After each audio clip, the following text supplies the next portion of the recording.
And I will be muting you because I'm going to do our arrival meditation so we can all kind of be in a more receptive state of mind and heart as we continue. So I invite, I'm going to, you won't be able to undo yourself until I let you. So, but again, welcome this August 9th, this little bit of a muggy August day. Traditionally, August is the month where most people, if they can, they do very little or go on vacation or find some place if they're in the city to get out into nature. So I do appreciate you taking the time to be with each other in this way, this unusual way that I think, at least for me, is getting more and more natural. I do it so much now for the different ways I can communicate and learn with everything going on. And like I just said, we're going to be speaking about challenging times and the emotions that can bring up. And we certainly see in this country, we have no loss of, or there's no scarcity of big emotions and challenges. 2020 has really been a year that has tested our ability to navigate these circumstances that nobody could have predicted, between COVID and the economy, and the division and the social protest. And then when that storm came, and I'm watching, because most of my windows face the south, and just watching the trees like literally go, and you don't know when something's going to happen and they're going to come down. So the whole storm was just like waiting to see what's going to happen, and just the anxiety that brings up. And in a way, 2020 has been like that all along. At least it seems that way to me. So we're going to delve into that. But before we do that, I'd like to have everybody take a moment to notice how they're sitting, and allow yourself to be in a position that's comfortable and supported, so that we want to put our attention to perhaps how we're sitting. Are we allowing the back of the chair or the sofa to receive our spine, so we don't have to make so much effort, but not so that we're so like, you don't want to be like in a bean bag. We do want to have a way so the air, when we start consciously noticing our breath, we can feel the air entering and coming into the lungs and the expansion. So you don't want to be hunched over. That's always important if you're doing a sitting meditation, that you allow for this area to fully take the breath, and the sensation is easy to find and feel. So, and notice perhaps if there's any tension anywhere, and you need to, sometimes I do this, I do a little roll of the shoulder, just to when the body is given a little bit of attention, it really loves it. And it tries to get our attention. The body tries to get our attention, and many times we're too busy, and to our detriment, because eventually the body is going to do what it's going to do. So just take a moment to see if you need to adjust anything. If it feels comfortable, you can close your eyes, but it's not necessary. And take a fuller, easy breath. Not a, but just a fuller breath, so you can feel the air entering the body, and you're paying attention to that sensation of air, and allowing it to leave the body, and noticing that. It's a very simple way to become present. So the breath is happening. It's keeping us alive. Put our attention there. And we make the inhale slightly fuller, the exhale somewhat slower and gentler. But it's really our attention, our conscious attention to the breath that makes us able to be present in this moment in a calmer, more discerning way. And that's what we need in challenging times. So again, a simple practice of attending the breath, a little deeper, a little slower,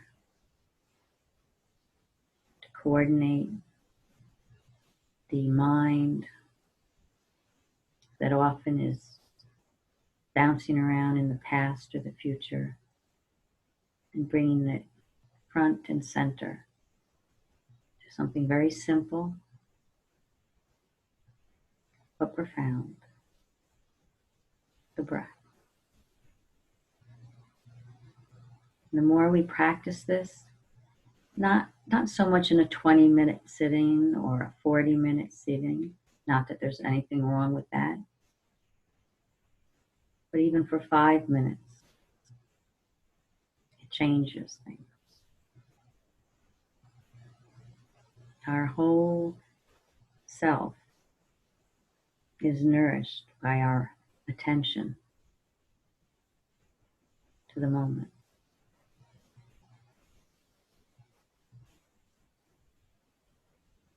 And as we practice, we learn to become present more often in our own life.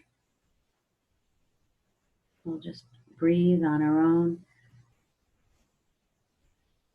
You can even pause at the top of the inhale for a moment and then consciously signal the body to relax with an attentive, gentle exhale.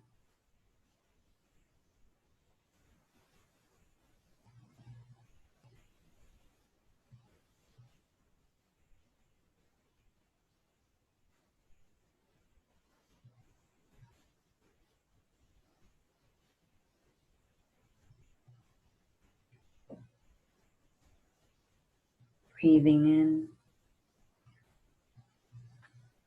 breathing out. Aware of breathing in, aware of breathing out. Present, awake, still, conscious, and together.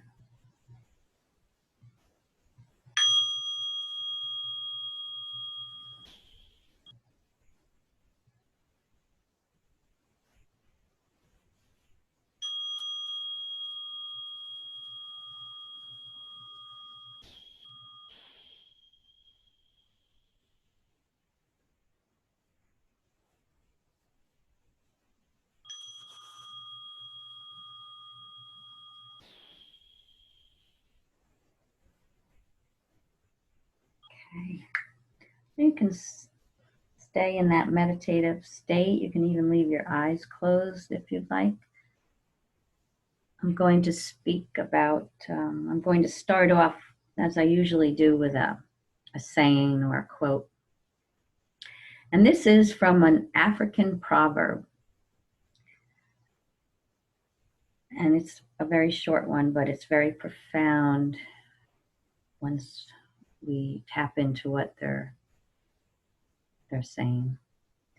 If a child is rejected by their village, they will burn it down to feel its warmth. If a child is rejected by their village, they will burn it down to feel its warmth. And so big emotions are somewhat like a part of us that feels rejected. And when that emotion, which emotions usually do lead to action, and if it's unskillful action, like you blow your top, you just lose it, as they say. It's like burning down the village just to get some warmth, some response, some attention. And that's what big emotions are. There's something going on that needs our attention. But usually we react. We burn something down. Sometimes we burn bridges with people or a job situation or something. So, and the deeper part of what I think they're saying when they say when the child is rejected by their community, by the family, by the people who are supposed to be loving them, caring for them, being responsible for them, when that doesn't happen, they will burn the village down to feel its warmth, because our need for warmth, for caring, for comfort, to be held, to be a part of something, to belong, is so strong that any kind of warmth is better than none.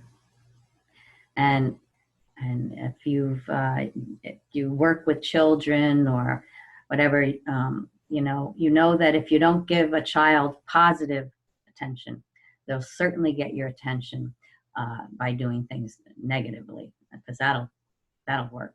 And that's what they'll do if they don't get enough attention from positive behavior. They'll get your attention one way or another. I know any school teacher knows this. So this is kind of built into us. We're social beings, and our need for each other is great, biologically and psychologically.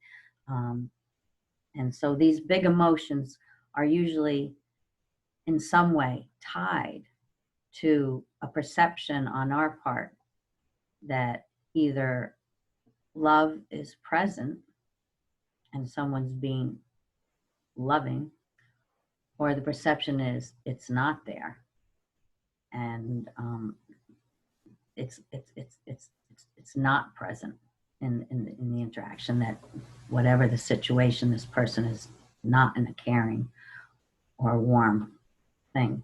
That's the lowest level of what fuels the emotional reaction, from my understanding and my experience. It doesn't always appear that way, but underneath it all, it's a perception of whether someone is, whether love is present in the interaction or not.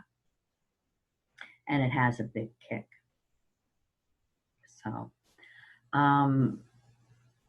but we're going to speak about how does that relate to challenging times, because when things are going well, we can usually handle some of these things. But when there's that extra added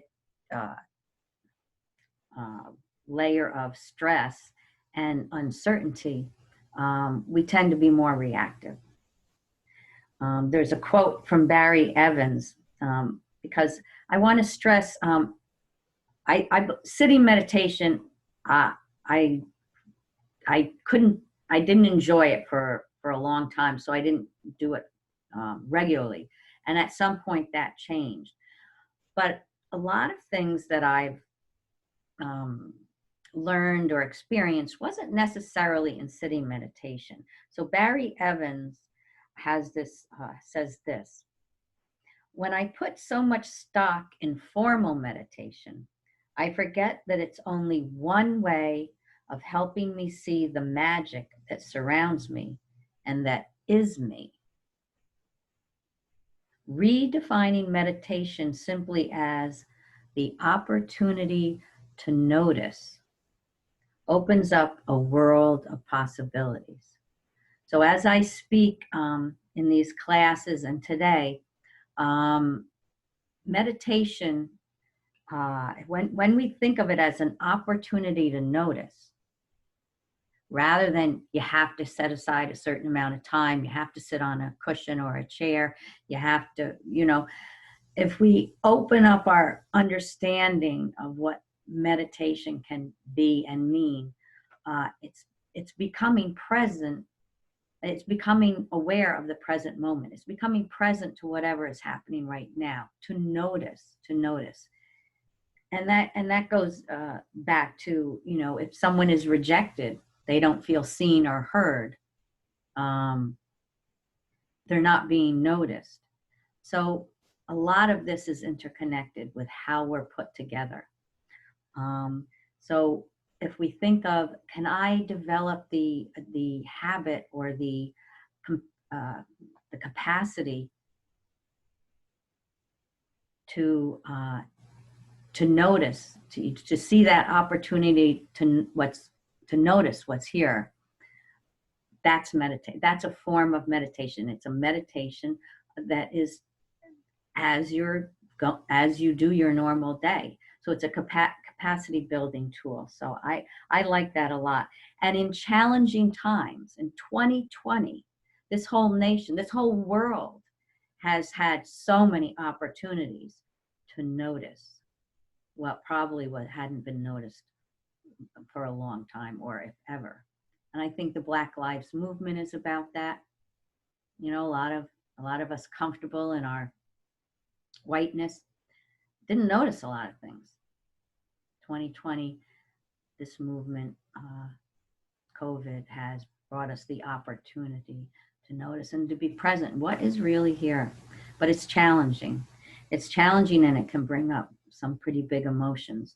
Usually, again, that has to do with, well, is there caring here, or is there something else? And it's at the forefront now, how we've treated each other as a nation, as a group, people in community. How have we treated each other? And it's bringing up a lot of emotions, and the challenges are giving us those opportunities.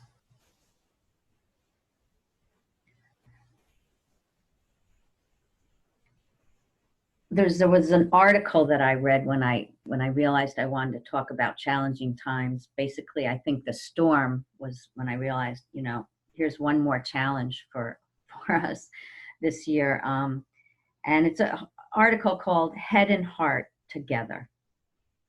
And it's by a American Buddhist teacher, Bahiku. I'm just going to quote him for a moment.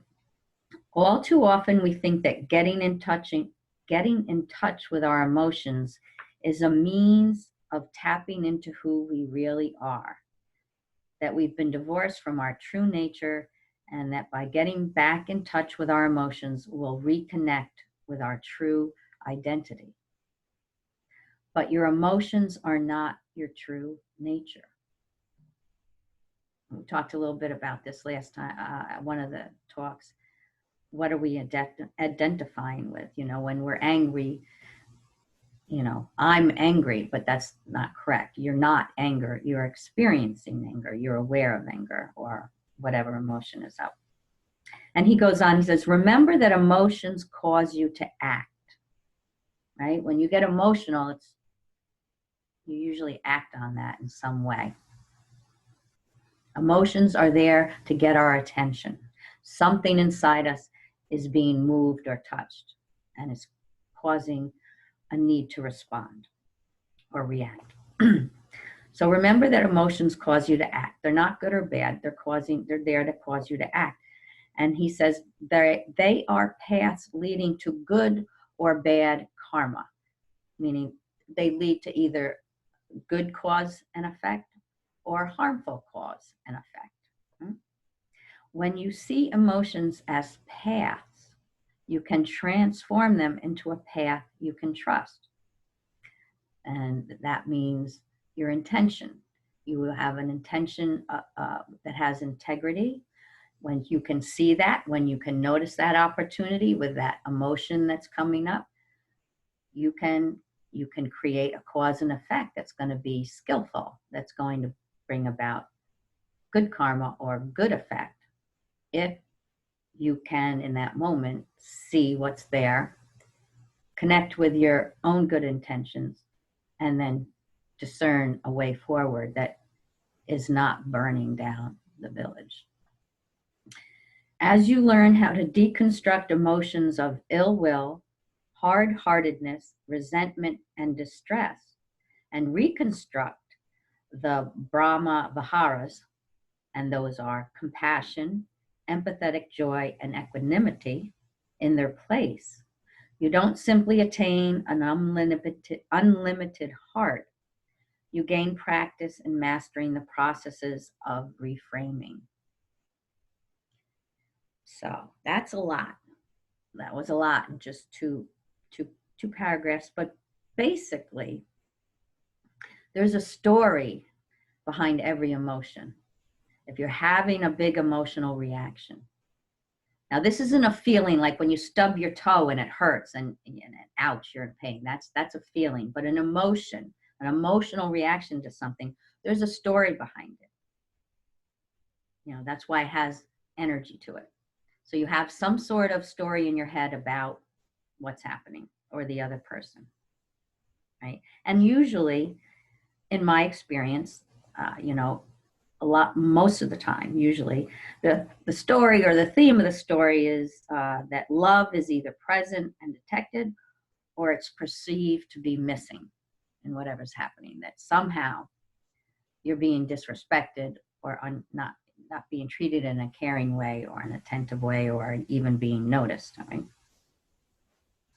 So when that emotion comes up, as we learn to see the opportunity to notice what's happening to us, what's our story in this, then we can reframe it, because again, it's a story. It's what we're assuming or perceiving, and we have the ability to reframe that if we want to. If we have the ability to be aware, oh, this emotion is here I am. We have that opportunity. And the way to do that is what we've been doing all along. Well, we notice, and then we breathe.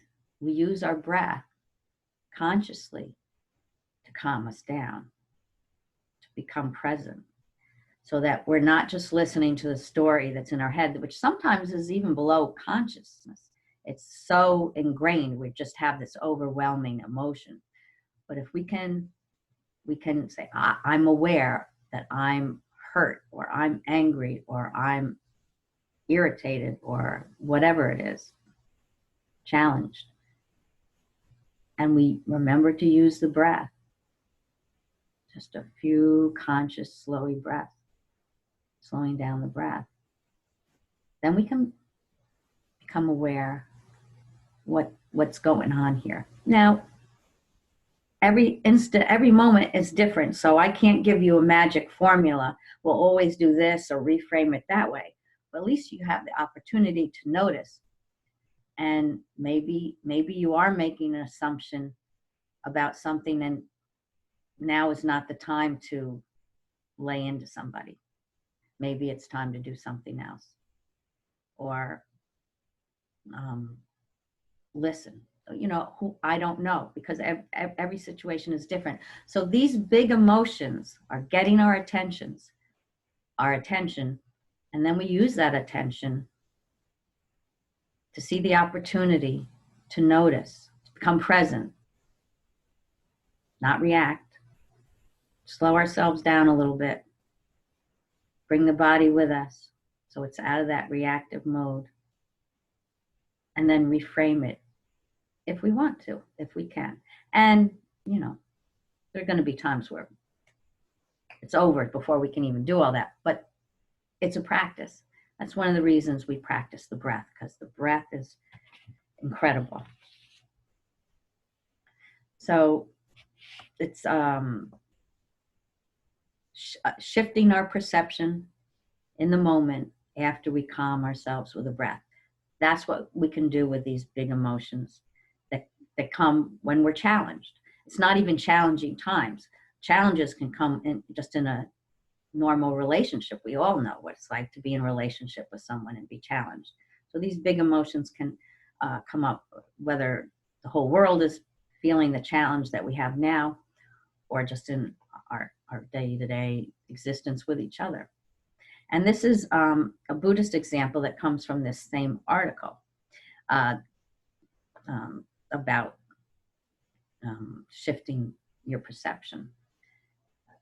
If you focus just on the bad points of other people, you're going to feel even more oppressed with the heat and the thirst of challenging times. You'll get bitter about the human race and see no need to treat it well. But if you can see the good in other people, you'll find it easier to treat them skillfully. Their good points are like water for your heart. You need to focus on them to nourish your own goodness now and in the future. Their good points are like water for your heart. You need to focus on their good points to nourish your own goodness now and in the future.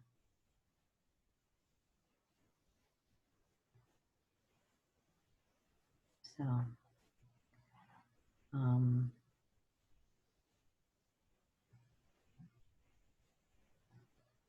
and I'll speak for myself. I've been struggling. Maybe this paragraph was so profound for me because, after the 2016 election, I was in such shock of who won and the ongoing craziness of the government. I would tend towards, thinking the worst of a lot of people, just out of assumptions and whatever.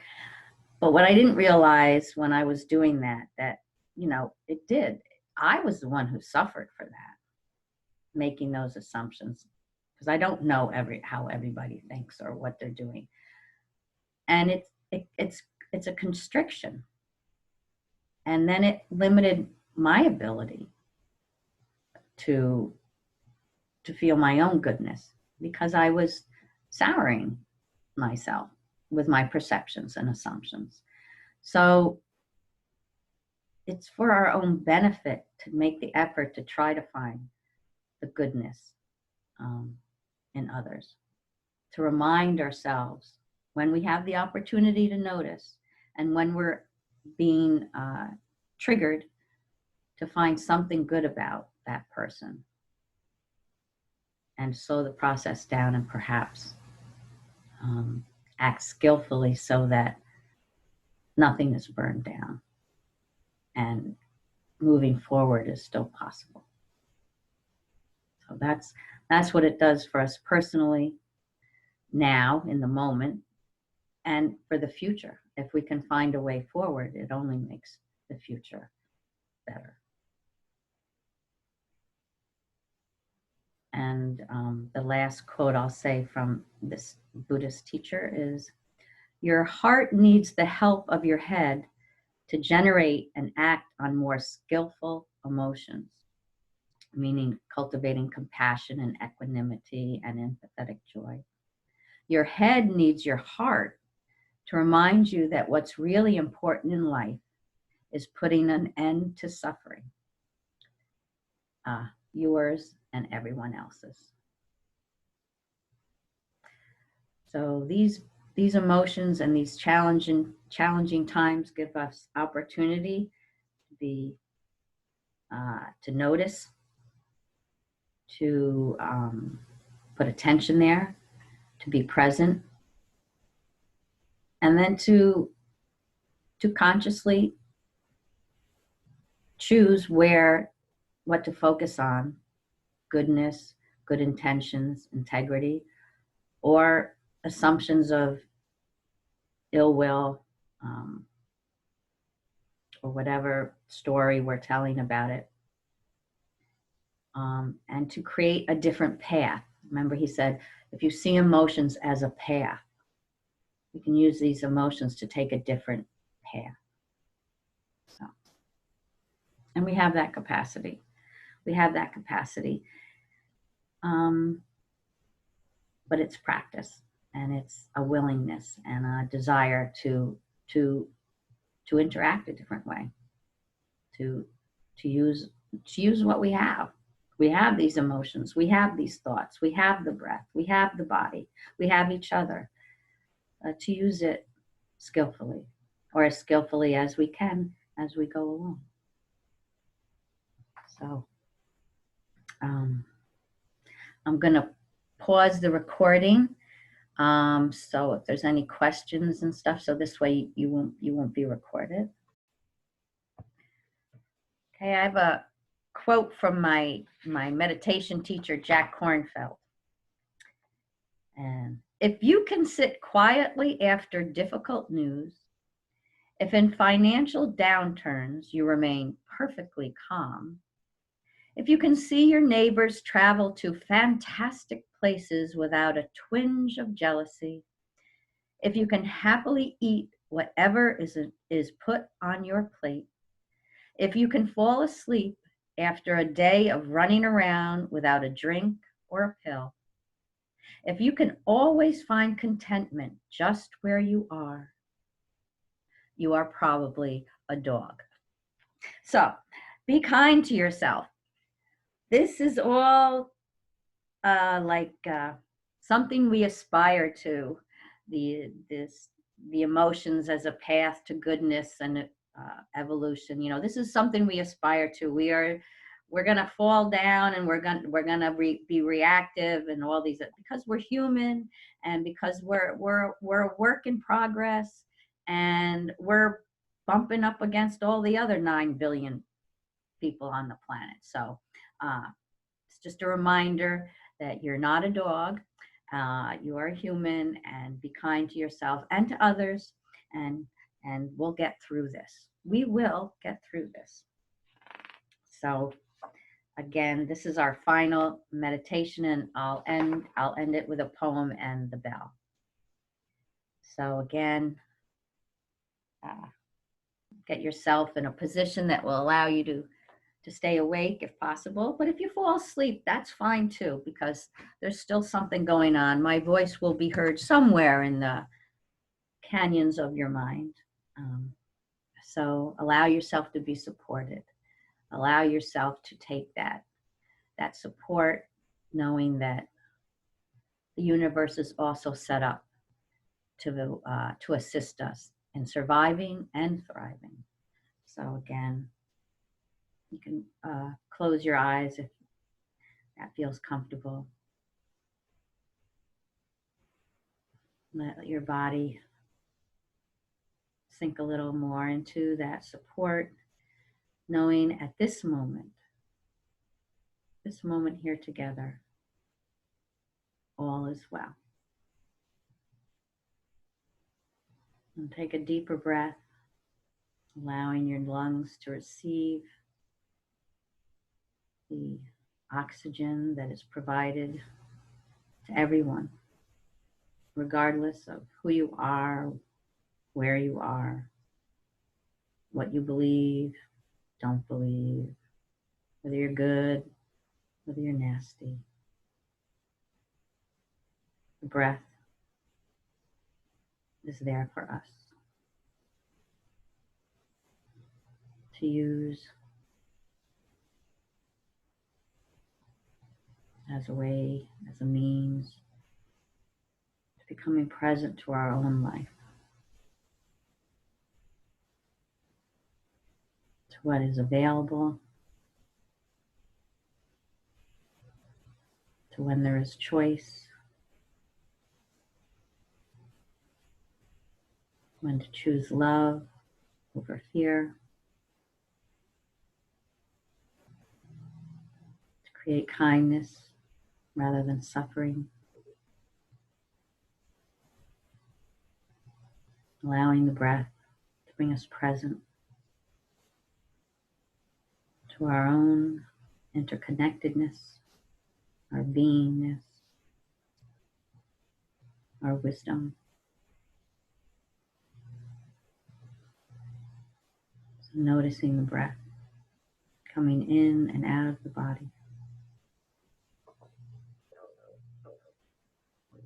And when the mind wanders, when you notice, that's a moment, that's a good moment, because you're waking up and coming back present. And you can always come back to the breath rather than another thought and another thought and another thought. And put your attention. Take a slow breath in, an easy surrender breath out.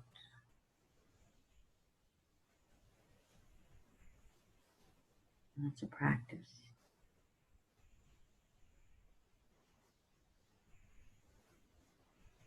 It's nourishing when we pay attention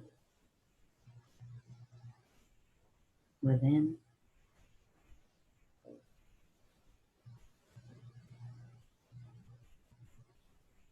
to notice what wants to be heard or seen,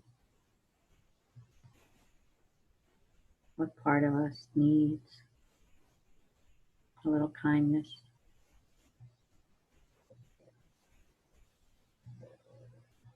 maybe some rest, some hope, and faith.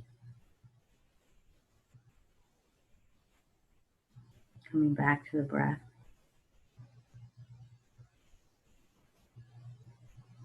Knowing all is well in this moment.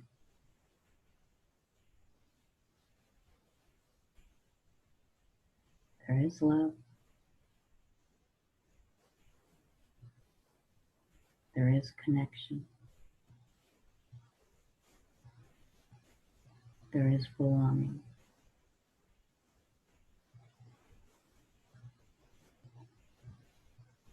If we take the opportunity to notice.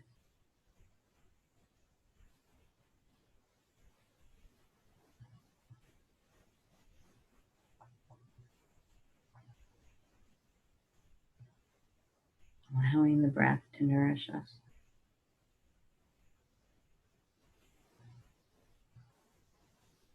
Relaxed, open.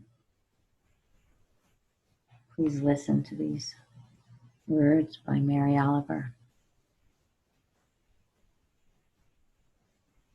Not this, not that, nor anything. Not the eastern wind whose other name is rain, nor the burning heats of the dunes at the crown of summer, nor the ticks, that new ferocious populace.